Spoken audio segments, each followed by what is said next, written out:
You know, as a police officer, I'm compelled to make this video. I've been in law enforcement for 10 years, and I'm speaking to my peers, other fellow officers, people in any kind of law enforcement position. I've seen officers nationwide enforcing tyrannical orders against the people, and I'm hoping it's the minority of officers, but I'm not sure anymore, because every time I turn on the television, every time I look to the internet, I'm seeing people arrested or cited for going to church, for traveling on the roadways, for going surfing, opening their businesses, going to the park with their families, or doing nails out of their own house, using their own house as a place of business, and having undercover agents go there and arrest them and charge them with what? With a crime? I don't know what crime people are committing by doing nails in their own house, but we're seeing this more and more and more, and we need to start looking at ourselves as officers and thinking, is what I'm doing right? Now, I want to remind you that regardless of where you stand on the coronavirus, we don't have the authority to do those things to people just because a mayor or a governor tells you otherwise. I don't care if it's your sergeant or your chief of police. We don't get to violate people's constitutional rights because somebody in our chain of command tells us otherwise. It's not how this country works. Those are de facto arrests. You know, we're violating people's rights and taking money from them, or even worse, arresting them and depriving them of their freedom when they are exercising their constitutional rights. So let's talk about that.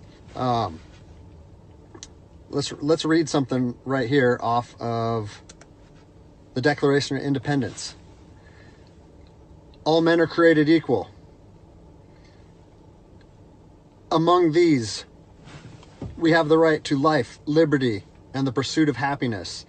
That to secure these rights, governments are instituted among men, deriving their power from the consent of the governed, meaning our power and any government official's power is derived from the people. Okay?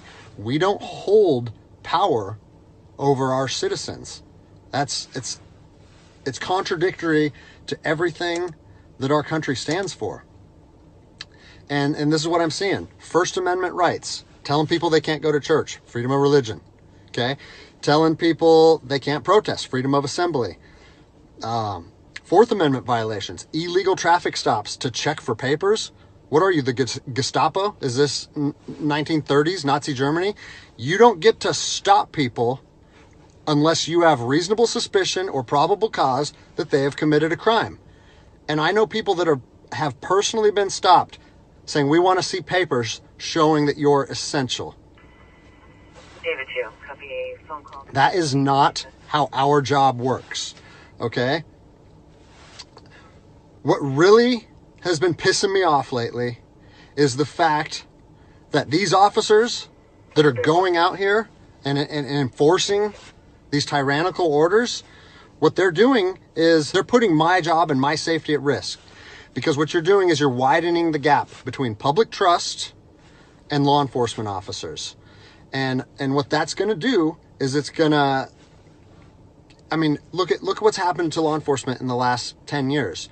Less and less public trust, and more often than not, that is a result of isolated incidents that get blown out of proportion. They're not isolated anymore. They're happening every single day.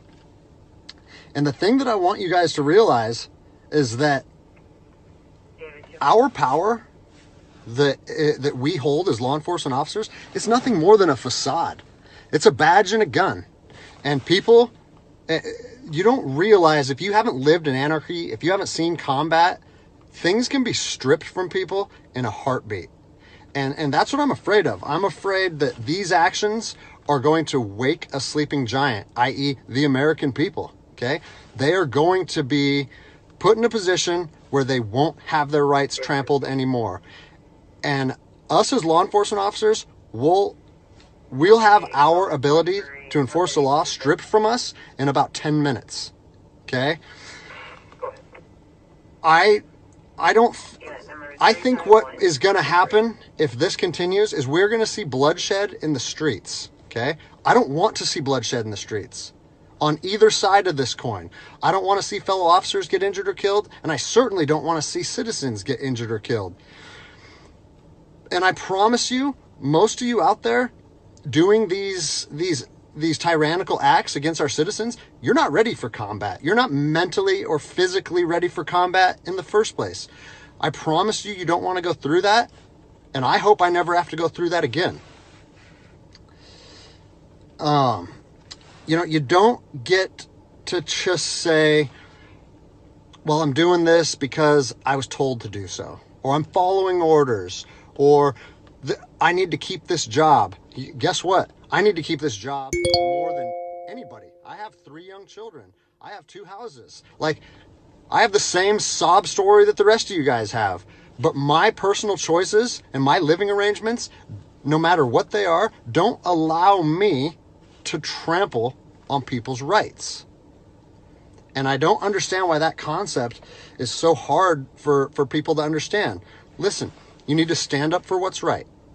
You need to, if you're part of a department or an agency that is asking people or asking their officers or their deputies to impose on people's rights and infringe on their freedoms, you need to step up and say, no, that's not me.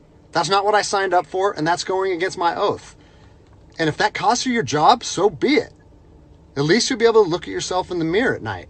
I've already expressed this to my department. And luckily for me, I come from a department that I feel like my chain of command shares my view, but I don't care what department you're part of or what your chain of command thinks. You don't get to trample on people's liberty. And so,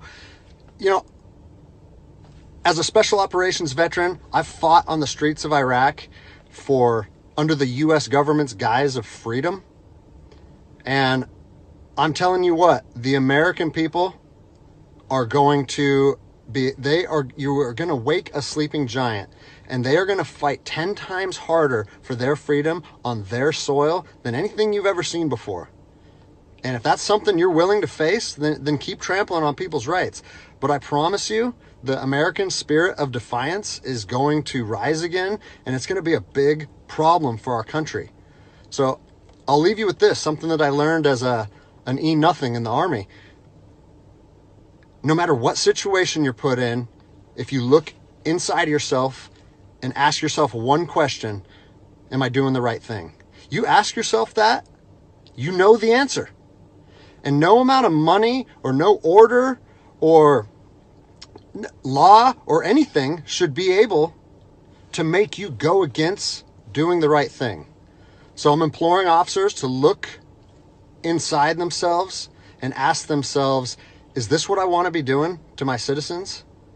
And I think the answer is clear. And if we all stand up together, guess what? It'll be a non-issue, no factor, because people and law enforcement will be united like we should be.